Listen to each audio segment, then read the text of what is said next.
ओम गायन्ति त्वा गायत्रिणो अर्चन्ति अर्कामर्किणः ब्रह्माणस्त्वा सत्कृत उद्वंसम इव ये मिले।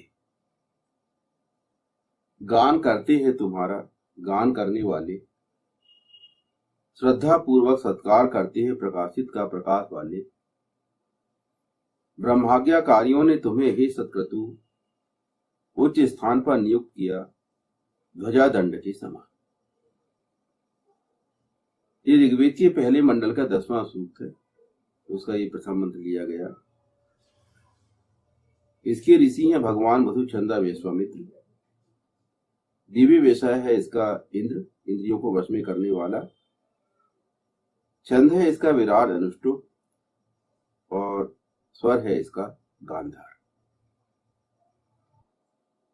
प्रसिद्धि से मत डरिए। अगर आप प्रसिद्ध होंगे तो आप अधिक से अधिक लोगों को संदेश दे सकते हैं,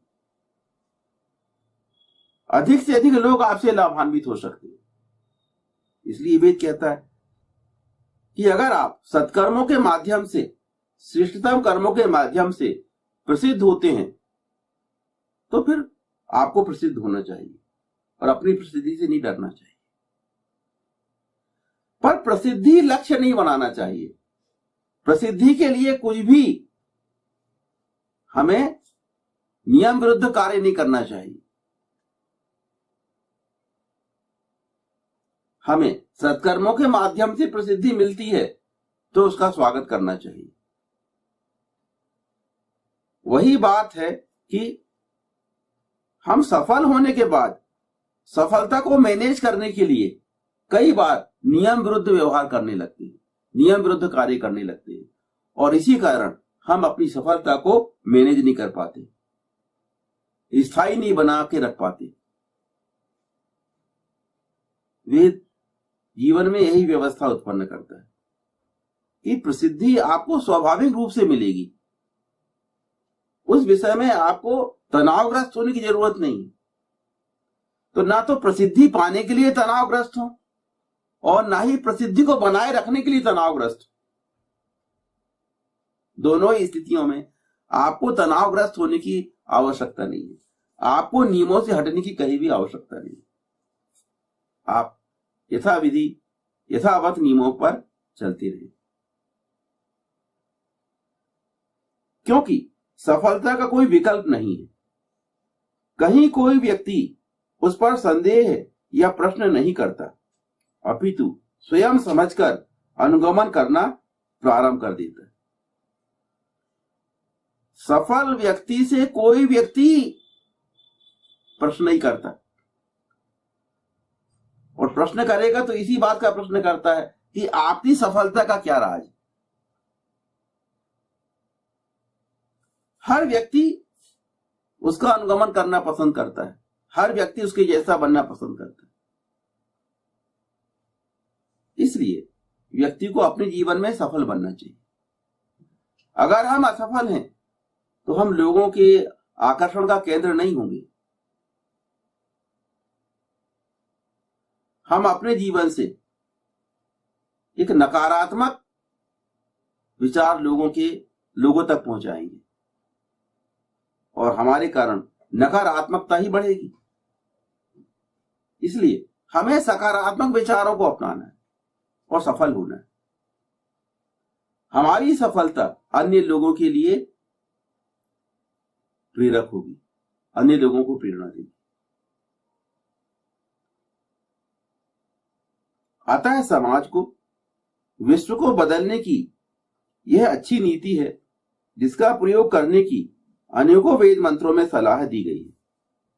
वेद मंत्र अपने अनुयायी को सफल बनाते हैं और उस सफल व्यक्ति के माध्यम से अन्य लोगों को सफलता की ओर प्रेरित करते हैं। इसलिए आप कुछ बनने की कोशिश मत करिए, कुछ करने की कोशिश करिए। अगर आप करेंगे तो जरूर कुछ ना कुछ बनेंगे, पर अगर हम बनने की कोशिश करेंगे तो करने की तरफ हमारा ध्यान नहीं रहेगा,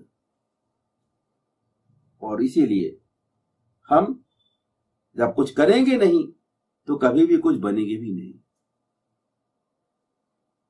वेद कर्मों पर जोर देता है, धर्म कर्म पर जोर देता है।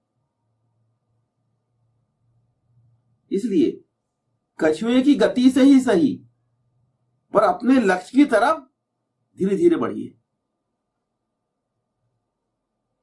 और कभी यह मत सोचिए कि मेरी गति इतनी धीमी है या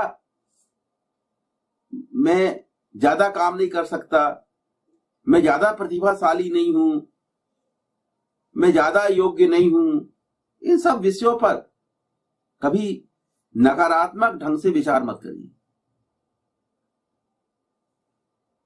मैं क्या नहीं हूं इस पर चिंतन न करके मैं क्या हूं और क्या कर सकता हूं, हमेशा इन विषयों पर चिंतन करिए।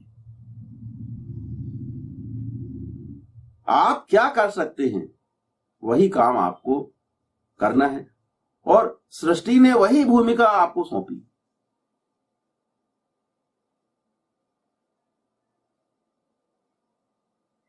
पूरा व्यवस्था जो है, पूरा जो सिस्टम है सृष्टि का, उसमें हर व्यक्ति की एक उपयोगिता है।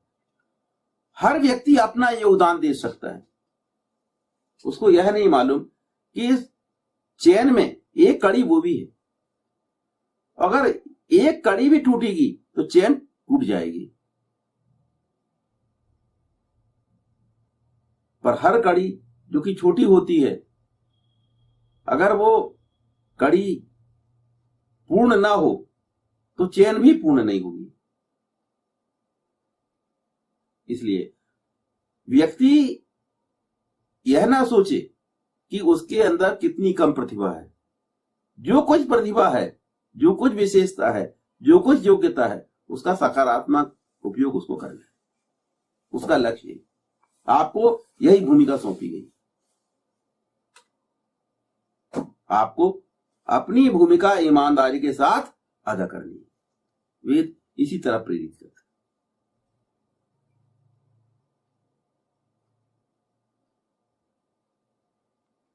इसके लिए व्यक्ति को सैकड़ों कर्म करना पड़ता है। बातें करने से कार्य नहीं चलता, कर्म करना पड़ता है। जब छोटे छोटे सैकड़ों कर्म करेंगे तो एक दिन हम अपने आप को कोई बड़े काम करने में योग्य पाएंगे, या हमें पता चलेगा कि हमने एक बहुत बड़ा काम कर डाला है।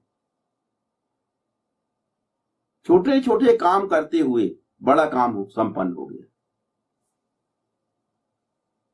क्योंकि यह सृष्टि कब किस व्यक्ति को कौन सी भूमिका सौंपने वाली है यह हमें ज्ञात नहीं है। इसलिए हमें सृष्टि की व्यवस्था के अनुसार अपने आप को उपयोगी बनाना है और कर्म करते रहना है।